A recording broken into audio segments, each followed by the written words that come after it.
The Independent Petroleum Marketers Association of Nigeria says there is no plan by its members to increase fuel price, contrary to reports of the possibility of a hike in pump price. IPMAN's Public Relations Officer, Okanlawon Olanrewaju, made the disclosure on Tuesday during an interview warning Nigerians against panic buying of petrol. Okanlawon assured that oil marketers cannot unilaterally increase the price of fuel until told otherwise by the Nigerian National Petroleum Company Limited. President Bola Tinubu had in his May 29 inauguration said the 2023 budget made no provision for fuel subsidy and that it was no longer justifiable. The declaration saw petrol per litre jumping from around 184 naira to over 600 naira in several parts of the country. The removal of fuel subsidy also came with attendant economic crisis, with inflation moving to an all-time high. Now, to further discuss this, I'm joined by an energy analyst and consultant, Seun Daniel from London, UK. Hello, Seun. Thank you so much for joining me at this time. Hi. Good afternoon. It's a pleasure to be here. It's a pleasure to have you. Now, reports of the hike in fuel pump has been denied, but how might a further increase in petroleum product prices impact inflation rates in the Nigerian economy? Even though it has been denied, but if you look over the years, it's every time there's a rumor, the market will react definitely, and ends up happening that those same things happen. So I mean, the government has to do more in order to be able to gain the trust of the people. But yeah, it will definitely have an impact because the market would always react to whatever happens. Whatever there's information. They said there's no fire there's no smoke without fire. So evidently, it's something has to give. I actually agree with you, because there's some quarters that are actually saying that it's a ploy to increase the fuel price, probably not to 1,200, but to, something higher than 600 naira. Oh, well, I mean, those are the things that people have seen over the years, and it's not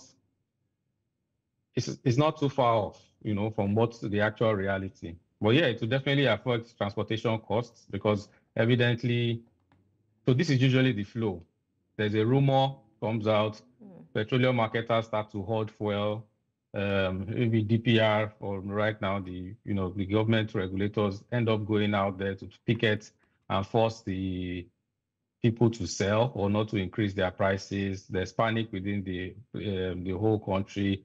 People are hoarding, everybody starts queuing for fuel. There's a sudden, spike in demand.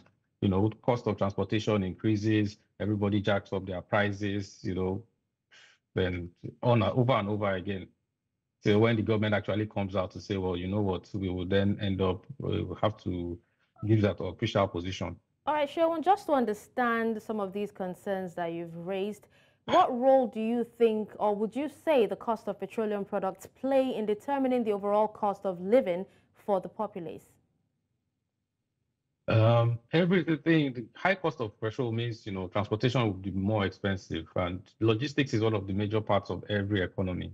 But once there's a higher cost of logistics, as we know that most of the logistics in Nigeria, because we do not have sufficient rail access, most of the logistics carried around Nigeria, transporting food and every other essential services is by road, and those require diesel, PMS, and other cars, buses, whatever it is. So there's a huge dependence on petroleum products.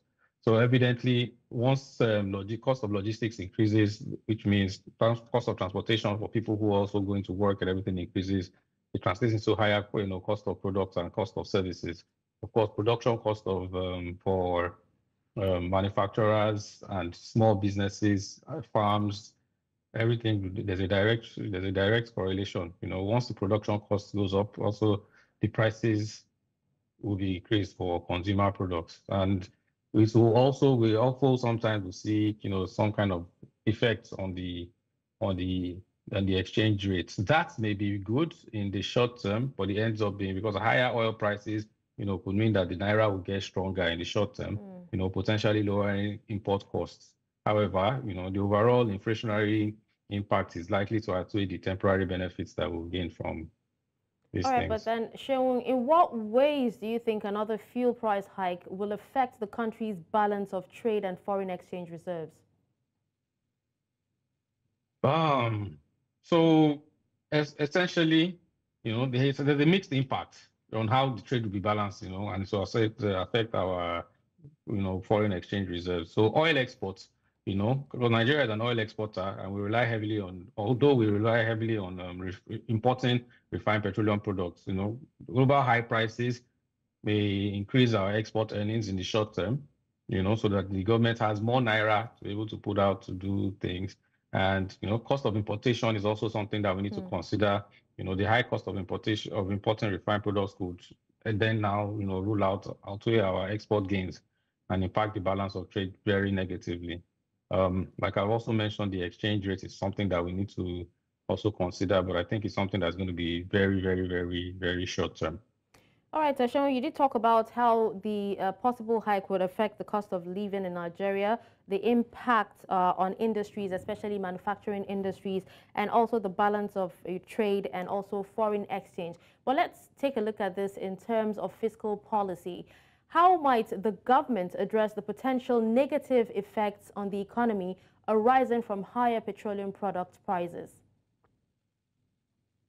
So the government can actually use a lot of fiscal policy, to mitigate the negative effects. It's a new administration, so maybe I'd say we might not be able to cut them some slack, but these are some of the things I think that they can do, which they're already doing. Having targeted subsidies, subsidize transportation, subsidize industries like agriculture and also some manufacturing industries, provide them tax reliefs.